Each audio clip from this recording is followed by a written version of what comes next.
Okay, I think we are going to go ahead and get started. And Corlin, thank you for letting people continue to come in the waiting room. Um, Hi, would love to welcome everyone to the sixth and final webinar in the Islands Trust Conservancy Speaker Series. My name is Wendy Tyrrell, and I am the Species at Risk Program Coordinator for the Islands Trust Conservancy, otherwise known as ITC. I'm really excited to host the webinar today.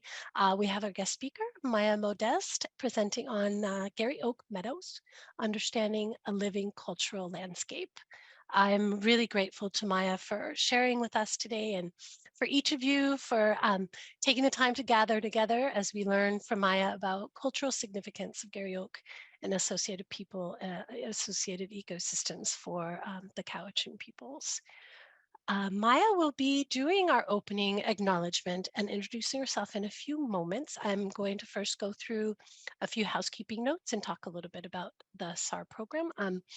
I have greatly reduced my portion, so if you have attended other webinar series, it's just getting smaller and smaller, so you get to hear more and more of our speaker, which is, I think, the important part there. So just starting off with the housekeeping reminders, everyone, so you know, the webinar is being recorded. We ask that you please stay muted for the duration of the presentation. If you see there's a mute button down below with the microphone, if you could push that, that would be great. Make sure you're muted. We encourage you to turn your cameras on. It's nice to be present during the presentation, and that gives the speaker or presenter someone to look at, which is really nice. There is a chat box. If you have questions, we will be collecting them throughout the presentation. So please put your questions in the chat box and we will get to them during the Q&A afterwards. Yeah, so as I mentioned, Maiya's presentation is the final one in our speaker series. And over the past 31 years, together with local conservancies, landholders, community members, the Islands Trust Conservancy has helped protect special places in our region by encouraging, undertaking, and assisting in voluntary conservation initiatives. That can be conservation covenants or donations of land for protection. So along with those core programs of land management, securement, outreach, we now have a species at risk program that was launched in 2021.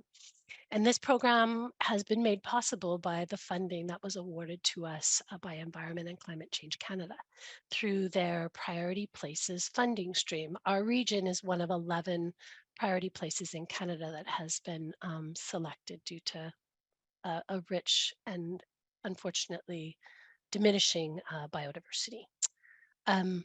We are happy to announce that the program has been extended an additional 3 years, so we'll be happily going until the March 2026 at this point. And if you have, any interest to check out the SAR program and learn more about the Conservancy, you can go to our website there on that slide. And now it's time to turn over the screen and microphone to our presenter today, Maiya Modeste. And sorry, I'm just going to go back there. I'm honored that Maiya was available to present for us. One of the highest priorities that really came out during the SAR workshop last year, we did a survey before that workshop, and there was a real yearning to learn more about cultural significant species, places, and Indigenous-led restoration projects on lands and what's happening in our region there. And with that, I'm going to stop my sharing and hand over the presentation to Maiya to continue. Thank you. Great. Thank you so much, Wendy. I will start sharing my screen now.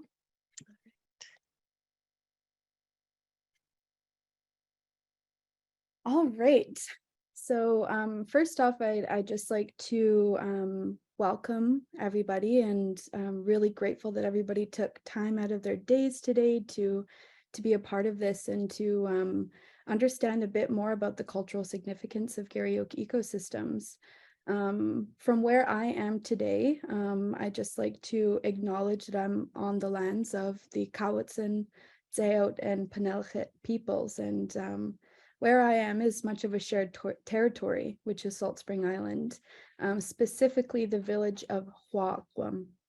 And if some folks here may be familiar with Burgoyne Bay on Salt Spring Island, and to me in s-hwulmuhw'a'lh, that is known as skweyul, which means the place of the merganser duck, as they congregate there every year in the hundreds. I'd also like to share that I work for Stqeeye Learning Society, which is a nonprofit Indigenous-led organization. And we have a large focus on land restoration and land-based learning. And I am the Garry Oak Ecosystem Restoration Coordinator for Stqeeye Learning Society. And I'm happy to hear that, Wendy, that you have extended funding, and happy to announce that I also do until March 2026, so I can carry on the Garry Oak restoration work at skweyul. So these two photos here, I'd like to share a bit more about. The mountain on the right-hand side there, that is s-hwulmuhw'a'lh, which means the bent over place. And this mountain is on, if you're coming in down Burgoyne Bay, it's on the right side. And it is a south-facing mountain, which is ideal for Garry Oak ecosystems. So I'd like to point out as well that looking at this mountain, you can see that a majority of it is Douglas fir ecosystem. And on the left there, there's a tiny pocket that looks almost bare, but that is actually a shallow soil site on the mountain. And the reason I shared these images are because my late great-grandfather, Elwood Modeste, said at one point in time that this whole mountain used to be blue with camas. And so you can imagine, the extent of the Garry Oak ecosystem on this mountain. And I thought it would be a great representation of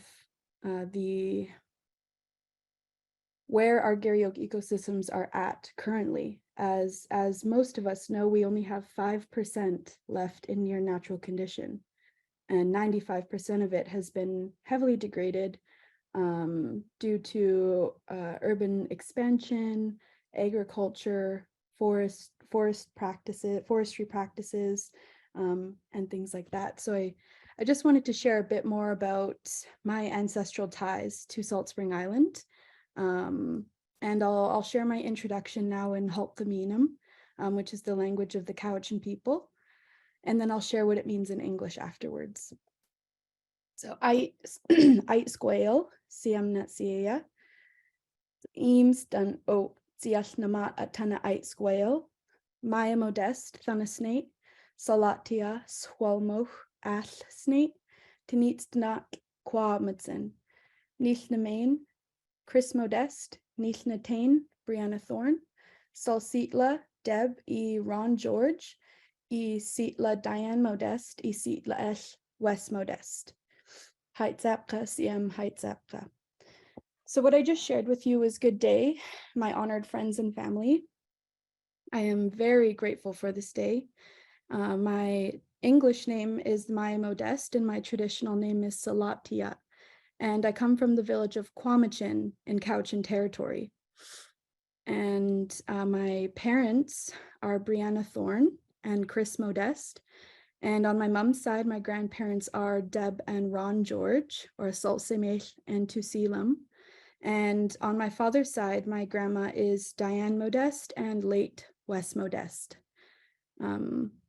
So after just sharing a bit more about skweyul and what we do there, I had mentioned I'm the Garry Oak Ecosystem Restoration Coordinator. So I've recently just been put into this role and guided for quite a few years along the way. So I'm very honored that my family thought of me to take care of this beautiful ecosystem. And I'm very grateful for all the elders and community members and knowledge holders that have passed their knowledge on to me so that I can share it with you today. So a lot has conspired for me to be able to do this today, and I'm very grateful for them and just wanting to acknowledge their part in my knowledge. So with that, we'll get started.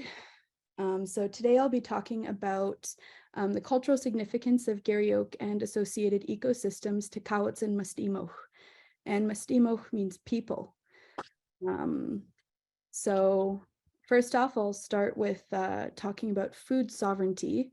So I'll be talking about hunting and harvesting, and then we'll move on to politics. And some people may think, can Camas and Garry Oak ecosystems be political?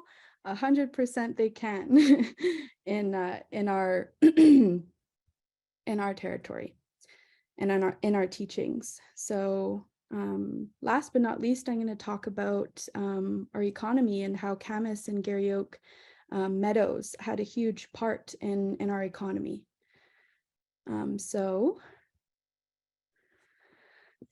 First off, I'd like to share just a little story about deltoid balsam root. And it's a very rare red listed species, but it was also a staple food of Kawatsan. And for many years, an elder that I've been talking to named Kenny Elliott, he has been searching and searching for some seeds for this plant for a very long time. And he said that he had even asked his firefighter friends and people that were traveling near and far to look for this plant and to collect some seeds for him so that he could then start replanting in our territory. And I gratefully was able to find some and gift some to him. And he was so touched, and it almost brought him to tears to be able to, have these seeds in his hand. And he just said, "Thanks, bud." And it just felt so sweet to have an elder call me bud. So it was a beautiful moment, and I'm really grateful that I was put in a position where I was actually able to do that. So I just wanted to share that little story about this plant and how much it means to reclaim and reintroduce this plant to our territory. So Garry Oak ecosystems have provided Kawatsan peoples and neighboring communities food and medicine for thousands of years. These meadows have been harvesting and hunting sites for many generations, and the reason for this being, Garry Oak ecosystems are the most biodiverse in all of Canada. A variety of food sources were available to the Kawatsan peoples through these ecosystems, and a few examples of those include deltoid balsam root, chocolate lily, acorns, hooker's onion, nodding onion, and most importantly, camas. So I've added a few photos that do not belong to me, I will add, of some of the staple foods of Kawatsan. So at the top left here, we have tl'i-i-im, which is chocolate lily. And tl'i-i-im actually means kind of slipping off. So it speaks to the nodding sort of the way that that flower is positioned. And then acorns as well. And this word means Garry Oak, not specifically acorns, but they're kind of one and the same. So this is pronounced w'alsp. It's a bit of a hard one. And then we also have nodding onion, which is skweyul. And they're just gorgeous to look at. And a lot of the time, the onions would be used for flavor, much like they are today. And then I wanted to share on the bottom left here, the fool's onion, the white flower there. Our elders, as colonization and settlement was happening, they would have sort of modified English words. And this spelling here is one of them, onions. So I thought I'd add that in because it is a part of our history. And as for deltoid balsam root, we actually don't have the Hulkaminum word for deltoid balsam root anymore because it has been excluded and degraded so heavily from us and our territory. We have lost the skweyul word, but I'm still hopeful that we can revitalize, and if not, rename it. And then last but definitely not least is Camus, and that's Spain, Spain. So, you know, you can imagine just, we know how beautiful Camus and Garry Meadows are, but to see all these colors in one photo even is just gorgeous. And you can imagine, you know, and I can understand why early settlers really thought of these ecosystems as Edens, because they are, for sure, they're gorgeous. And then another part of food sovereignty and a part of our food system was ha'put, which is deer. And hunting in Garryoke ecosystems meant a guaranteed meal for you and your family. Due to the practice of traditionally burning the meadow to promote regrowth, the canopy of Garryoke meadows remained open. And this was ideal for hunting deer, as you could always get a clear shot. So a truly touching part of our history, and this is still a practice today, is that the young fit hunters would travel far up the mountains and further places, and not go into Garryoke meadows. They would leave that for the more elderly, less fit hunters, so that they could also get their meal for the day. And this was just a practice of the day to ensure that the whole community's needs were met and they got what they needed. Something that my late Papa Wes always said was that there was virtually no crime in our communities because everybody always had what they needed. And on the other side of things, you know, today, the lack of hunting and predation has created a hyper-abundant deer population that is negatively affecting species at risk. So much so that there are species that choose to dwarf themselves to not be browsed by deer. And we can see this happening right now on Mount Maxwell or Hw'a'lh, that there are certain camas, kind of like a subspecies starting up that are choosing to dwarf themselves so that they're not picked first by the deer. And just a little fact that we recently just found out is that we actually have 10 times the deer population that we should on Salt Spring Island. So it's becoming more and more of an issue for our species at risk. I'd also like to add that Camas Meadows are a product of First Nations agriculture. And many people believe that First Nations people did not have agricultural practice, that we were strictly hunters and gatherers, that we did not cultivate our land. But that is simply not true. A couple of years ago, even when I was in a green and blue carbon webinar, one of the speakers was saying that, you know, I don't appreciate when people call old cedar trees like old growth forests. He said that, you know, I think they should be called First Nations forests because, you know, the amount of caretaking that happened for thousands of years to ensure that that ecosystem thrived. Indigenous people should have more credit for the work that they've done in these ecosystems. And I was like, wow, yes, 100%. You know, we don't typically think of Garryoke meadows and, you know, old growth forests as being cultivated and taken care of to that extent. So I wanted to add that as well. But a lot of our, you know, agricultural practices and our way of cultivating the land worked with the land instead of against it. So a few examples of that are low intensity burns, which I think is one of the most well-known practices that we have. And low intensity burn truly means low intensity. So we didn't have tiger torches or anything like that we would burn the land with. It was always very natural. And the benefit of that is that the camas, all those native wildflowers and plants and grasses, they come back reinvigorated. They come back with more nutrients, more vibrant, all of that sort of stuff. So the low intensity burns were and are needed in Garry Oak meadows and ecosystems. Another way that we cultivated our land was soil remediation. And, you know, a lot of us do this today with compost, with mulching, with, you know, all these types of things. And our version of that was we utilized clamshells for the bicarbonate in the shells themselves. So they neutralize soil. And a lot of the time in middens, you'll see that the soil is very, very dark, almost black, and it's very healthy and nutrient rich.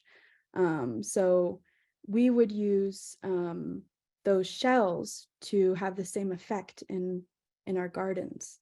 We also utilized fish guts to make essentially fish hydrosilate to fertilize the soil. And another thing that I'd like to bring up is the mutualistic relationship with skweyls. And skweyls is, it translates to mottled butterfly. And in shtqeeye, there's another word for butterfly, which is skweyul. And skweyul is a general term, meaning pretty well all butterflies. But there is one that has a distinction from the rest, and that's skweyul. So this butterfly in English is known as the island marble butterfly and is currently found on the San Juan Islands, but it has thought to be extinct for the last 100 years. But they recently found it there where the military base is. And there's a belief that the reason that they are there right now is because the military base is shooting and leaving holes in the ground. And the butterfly comes into these holes and lays its larva. Now, our women who took care of the camas fields, they would dig the bulbs of the camas and leave that hole. And the butterfly would come in and lay its larva. And there was an understanding that this butterfly would take care of the next generation of camas. And there was this reciprocal relationship that happened with this butterfly. And you can imagine how many thousands of years it takes to co-evolve. So there was also a knowledge of companion plants as well. As we can see, we know camas grows with Garry oaks and deltoid balsam root. And another aspect of that is highly overlooked is the spiritual sense, the spiritual aspect of planting and caretaking. There's certain ceremonies, certain words that maybe belong to certain families. For example, I have words from my grandmother that I'm not even allowed to share with my partner or with my mom, but only with my children can I share these words. Because it's our family specific words for these plants that we have had and been passed down for thousands of years. So most families will have words like this that they use for specific plants and to thank them in our own way. So I think spirituality is a huge aspect that is overlooked when caretaking for the land. So again, there'll be certain ceremonies, certain words and ways to thank the land,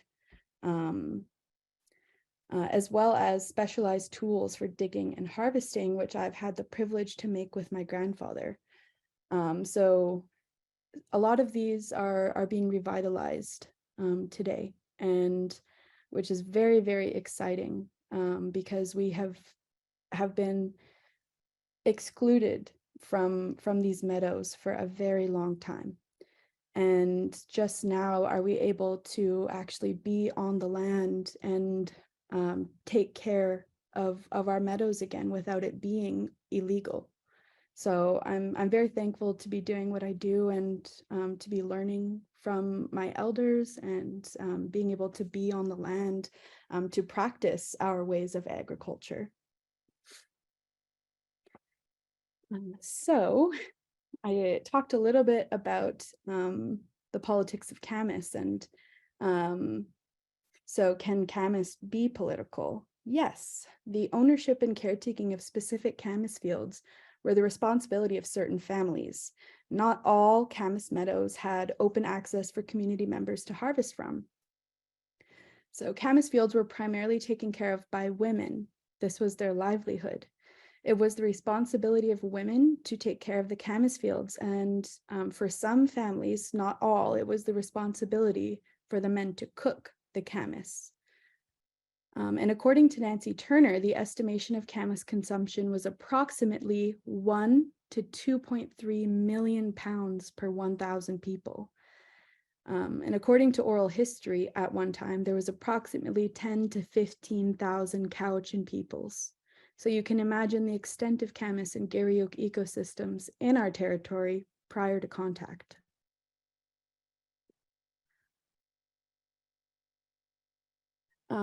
And I'd just like to talk about this picture here that I found in the archives by Frederick Daly.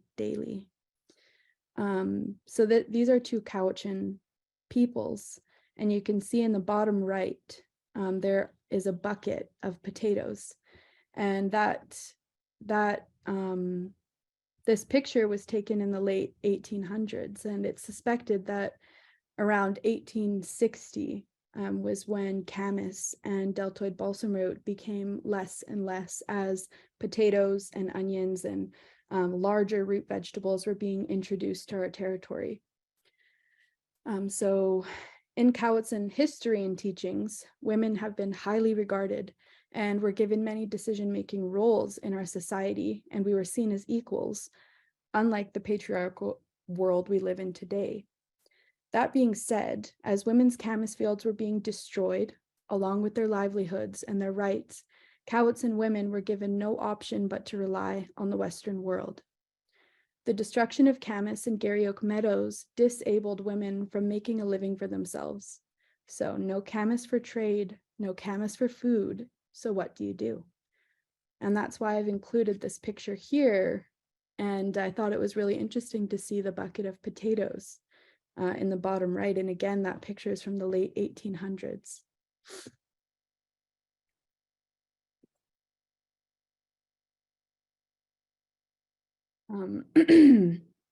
So in Cowichan teachings, it is known that you are not rich by how much you can accumulate, but by how much you can give away. And this has been our practice and our guiding principle for forever, since time immemorial. So certain families and chiefs would prepare, harvest, and store foods for community members in need.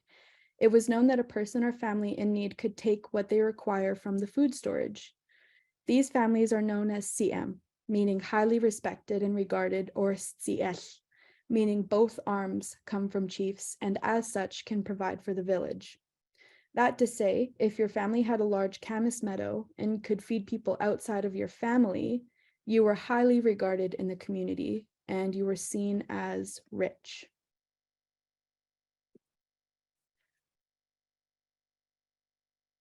So camas was also a huge part of our economy, as I had mentioned. So much so that May in skweyul, the month of May, is called panhwynam, which translates to when the camas blooms. So following the camas harvest, the women would use vats across 2 canoes to transport vast quantities of camas to the Fraser River trade corridor. And there the camas would be traded for obsidian, mountain goat wool, and other trade commodities that were not available in our territory. Camas was not only an important food source for Cowichan women, but Spain meadows were integral for trading and survival and for ensuring that your family's needs were met all year. So I thought it was really interesting to know that obsidian does not exist in our territory. So most of the obsidian that we find here, the arrowheads on the beaches or wherever you may find them, those are typically a product of trade or a battle that we had with some folks in the interior on the mainland. So I thought it was very interesting. And I actually had the opportunity to speak with the Chilcotin chief up by Williams Lake. And we were talking about trade and how far camas has traveled. So from my elders, according to oral history, camas would be traded as far as Mexico and as far as Alaska. So the trade route for camas and how far it traveled is amazing. And while we were talking about that, I was sharing with him, well, obsidian does not exist in our territory. And he said, oh, really? Because we have a river that is named after their traditional name for obsidian, because it's all is black with obsidian. And so I said, oh, well, our ancestors have probably met time and time again and traded with each other, maybe even battled each other. But it was very cool to meet him and to be able to share those teachings and that history. And we met at a Healthy Watersheds Initiative symposium. So we got to talk about our synchronicities and how our ancestors have crossed paths many times before. So I thought I'd share that. And also mountain goat wool is typically found in Squamish as well. So we did have a species of woolly dog that we used to make blankets and things like that. But we would also trade for mountain goat wool. And the picture on the top there is a picture of a Nez Perce woman. And those are all camas bulbs that she is harvesting right now and cleaning up and preparing.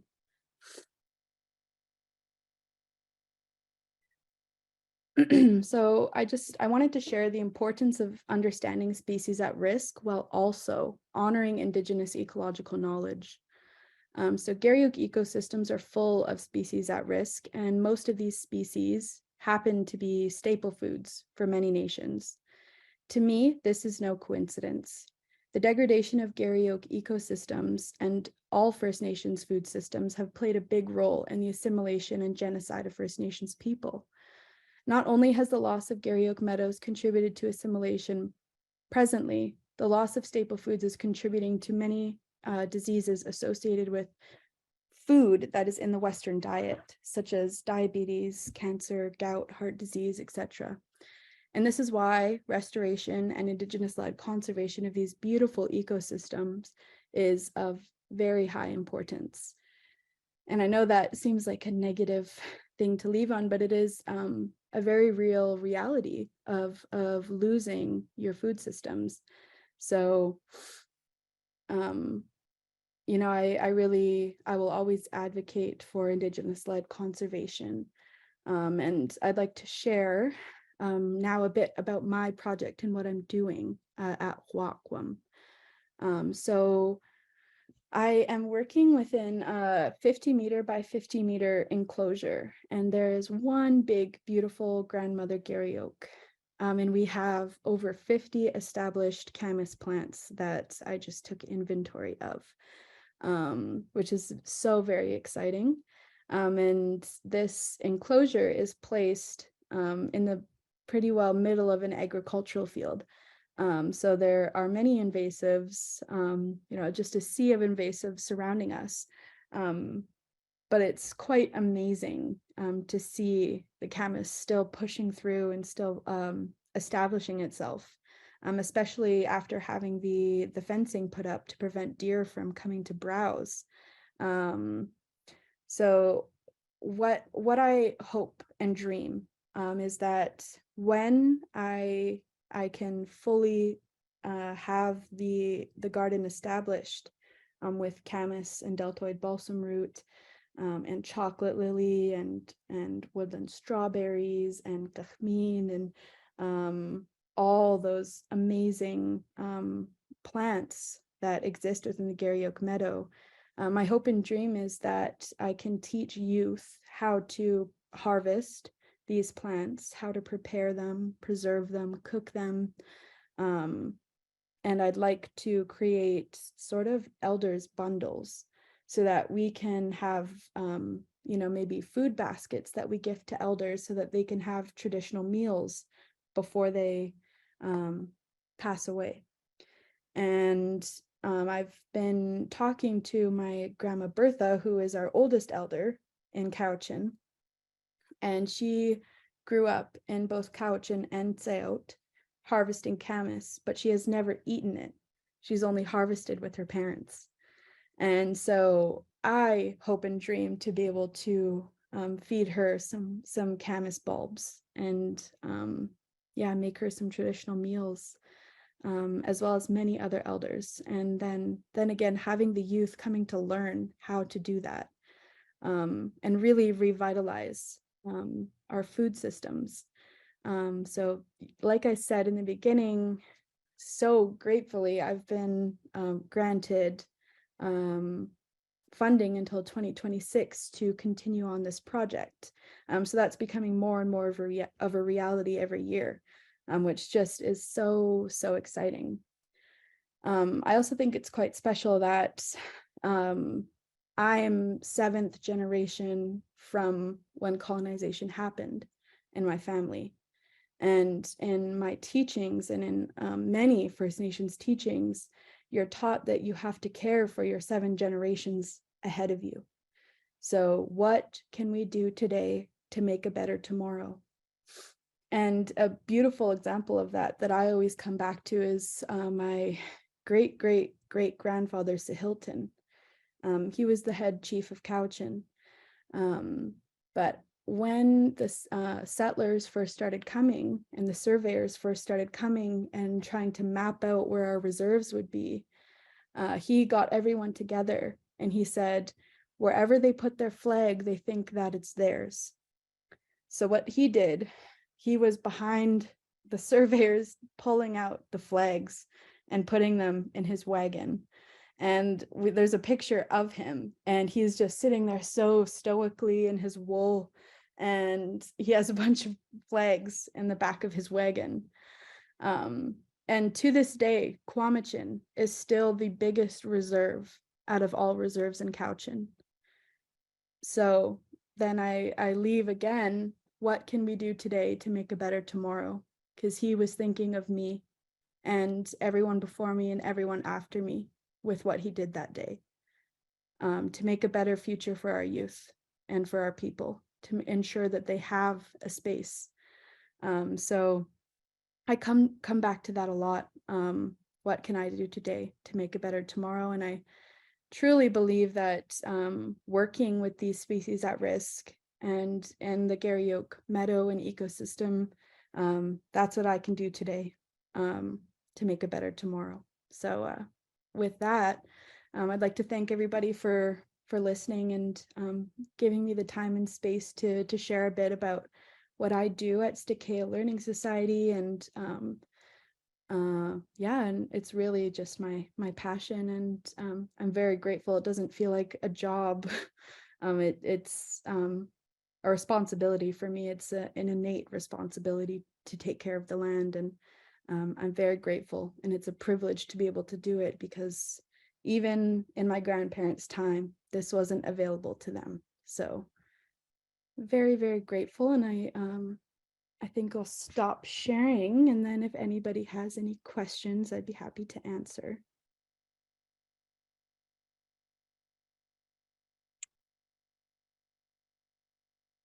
Thank you, Maiya. So, ah, um, let's just take a moment to raise our hands to Maiya and thank you so much for this very thoughtful, inspiring, and real presentation that you've given to us.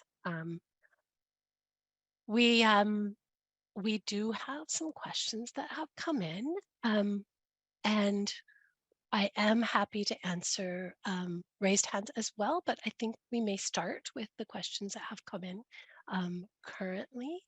And to begin with, there's actually some comments that I thought, Maiya, you might like to just hear that came through that weren't necessarily questions, but while you were presenting. Um, we have from Nathan Fisk, who I know works with Parks Canada, that he is currently working with balsam root right now, and he has seeds if you are interested. I So Oh my God, that makes me teary. Thank you. I'm That's happy to connect the two of you after this I presentation. love Yeah, that. yeah, Thank you. that is exciting news. I definitely got chills when I saw that. Amy, also from Parks Canada. Um, we work with elders and language revitalists to create a new Sinchothan name for deltoid balsam root. If you are interested in hearing it, Maiya. Definitely. Definitely. Okay. I'm not sure if Amy meant to break out into that right away, but we can always have unmute at the end there. I just want to make sure we have enough time. Um, Catherine said that she really loved your Camus photo, that it includes a human being. So I think that was of interest. Let's see. Um, okay, with that, I have some questions from Pamela. Is there a symbiotic relationship between Camas and Garry Oak, or is it just that both need those south-facing slopes? Yeah, that's a good question. Um, and I believe that there is a symbiotic relationship. However, I don't know the scientific explanation behind it. Um, because, and this will be interesting, that in the Cowichan Bay estuary, for example, it is not self-facing, and it is in brackish water, but there are Garry oaks and camas that are existing there together, and they're not self-facing, and they're very close to the ocean. So yeah, I'm not sure the scientific explanation, but I do believe they do. Okay. From Caroline. Maiya, were Camas bulbs usually traded in their raw form or processed in some way first? And thank you for the presentation, by the Yeah, thank you for your question. Um, Usually they'd be processed. So they can be either cooked and then preserved, or they can be preserved raw. So either way, they would be traded, which is pretty interesting. That is, I didn't know that. That's a really good question. Um, from Darlene, is low intensity fire still practiced in these ecosystems? Another good question. Yes, there are some people that are piloting some projects with the use of natural resources instead of using like tiger torches and more higher intensity flame, because with the higher intensity flame, it penetrates further into the ground and it kills the beneficial microbes in the soil. So the low intensity burn is needed. And I know that there in the interior BC, there's a project happening right now where they are conducting burns, not specifically in Garry Oak ecosystems, but burns in general. Um, and I'll have to find the name of their project. I can't seem to remember right now. And I know that there's a site in Cowichan called Yeyeminets, and that's near the Salmonos Marsh, where they are conducting some burns. However, I don't know if they're using a traditional practice or if they're um, working with Western scientists to conduct them. That's great. There is, I do know, I went to a conference in Washington, and there is an Indigenous led a fire crew formed there now that is being hired throughout the Oregon and Washington oak areas, which is really exciting. That is really, really It's exciting. uh, traditionally led, so not prescription fire, but traditional fire. That's awesome. Yeah, So that's cool. Okay. okay. Let's see where we are. From Angela, what is your approach to ecological restoration? This is a big question to Garry Oaks and Camas. For example, I'm working on removing Scotch broom and suppressing its seed bank by not disturbing the site and pulling the broom at a Garry Oaks site. My approach has been to work with the land and just remove the Scotch broom. At what stage of restoration would you transplant Camas and other species? Yeah, that is a really good question. So typically, like what I'm doing right now is trying to mimic disturbance in the camas. So I already have established camas at the site that I'm working at. Now what I would do is kind of as I'm pulling the invasives, this is different because you're working with Scotch broom and it changes the soil quality.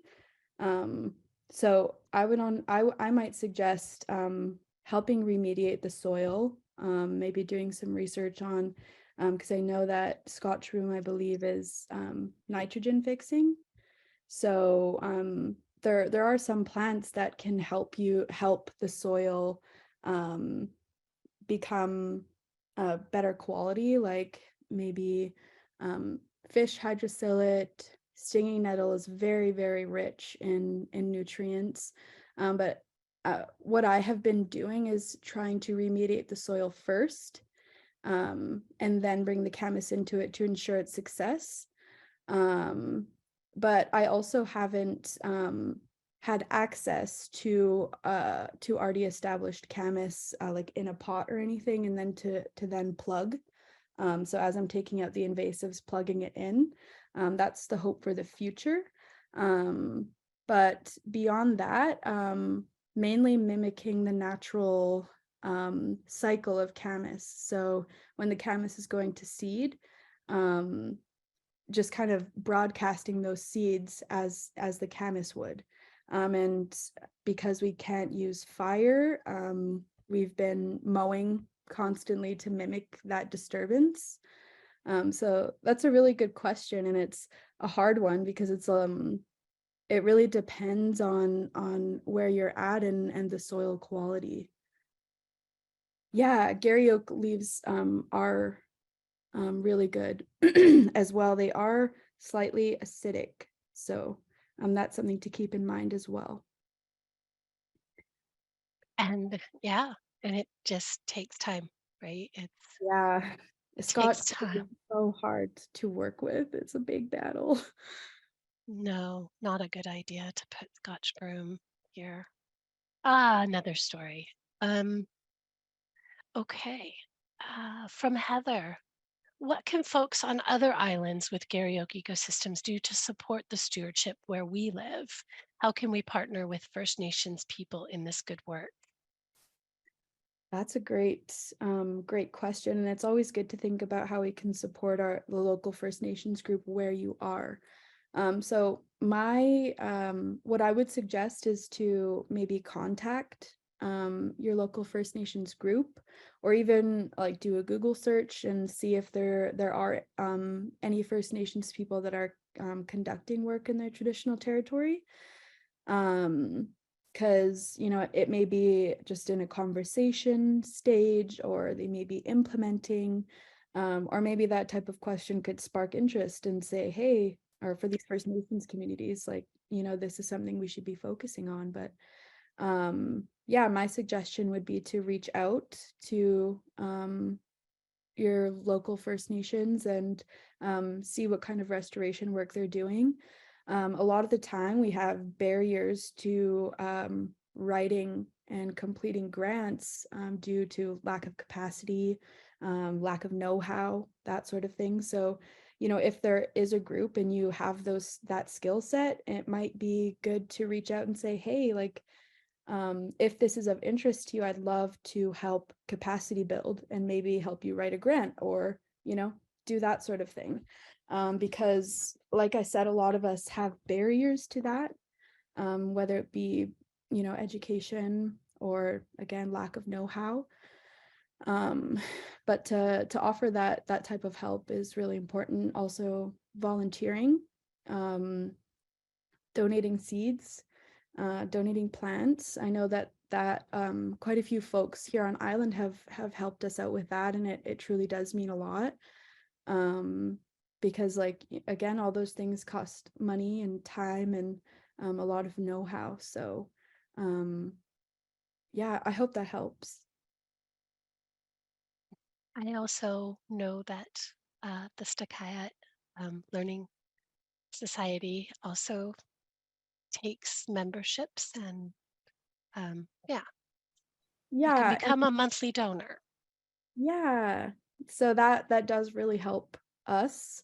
We also have a market in the summer that helps fund some of our work. So yeah, if you have the capacity to donate, it's much appreciated. And that can be found on our website. Yeah. Mm, thanks. Good questions. From Holly, this presentation was amazing, she says, and I will be sharing with my team at work as soon as the link comes out, working with the Urban Forestry City of Surrey. Um, Awesome. and from Ruby, can you describe the fencing that you've put up and whether you find unwanted grasses that are congregating along those fence lines? And if so, how are you managing that? Yeah, good question. So we have I forget the word now. It's like a gradual um the bottom of the fencing it's a lot smaller than the top. So we have, I forget what More that, dense, like it's more densely. Yeah. yeah, so that bunnies and things can't get through, and then it gets wider as it gets to the top. We have both 6 and 8 foot fencing, because the fencing company that we were working with ran out of 8 foot fencing. But I've heard from my elder Kenny Elliott that he has seen deer just hop right over his fence, his 6 foot fence, no issue, um, and then come in and eat his plants. So and yes, I do find unwanted grasses congregating along the fence, and then it becomes dangerous when we're trying to weed whack or mow, because the fence is metal. And most of the time when we're weed whacking, it's pretty dry. So yeah, that's a hard one. If I were to do it over, I would put some tarping underneath the fence and then bury that, not necessarily bury it, but have the fence kind of partially buried with the tarping so that it's not coming right along the fence line, that there's a bit of an area where the tarp covers so that I can still manage the grasses along the fence. So if I were to do it over, I would definitely do that. And bury the fence a little, so that the bunnies don't get underneath, because they're super good at that. So They like to tunnel. yes, they do. One thing I've done in the past is with borders and fences is did like even chip bark mulching Yes. around the perimeter to just try and avoid that very problem. Yes, Yeah. that's a really good option as well, and we're exploring that right now. We're looking at just buying our own chipper, um, and yeah, and doing that as well as using that to create pathways throughout the garden as well. But yeah, I would mulch, like just utilize what you can, for now if the fence is already established. So mulching, and you could still tarp along the fence as well. Okay. There's excellent conversations also going on in the chat, which we will save and make sure that everyone gets a copy of the really interesting and good resources that are being shared.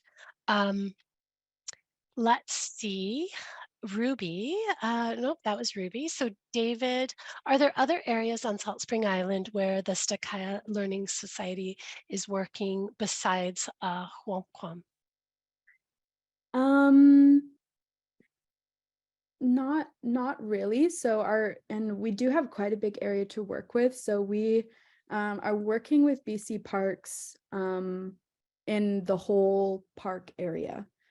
So the Burgoyne Bay BC Parks area is also the area that we are working in and have access to. So, and we have quite a few projects happening. So, and we would like to pair up and work in the Garry Oak and ecological reserves up on the mountain as well. As there's a beautiful abundance up there. So to answer your question, we work mainly at Huaqum, but we will partner with some community members to do some small things. For example, at the elementary school there around the welcome figure, they're planting some native plants. And we helped and were in conversation with the woman that was organizing that. So yeah, we try and do some small things here and there, but we have quite a big area to manage as it is, and we're quite a small team with only 7 employees. And not all of us work on the ground doing like the frontline work. So Great. A lot of questions about what camas tastes like. Can you describe it? so camas is I have never eaten camas. Mm, But it is very much like it's a starch. So it would be most closely to a potato or to a like rice in a way. So yeah, mainly like a potato.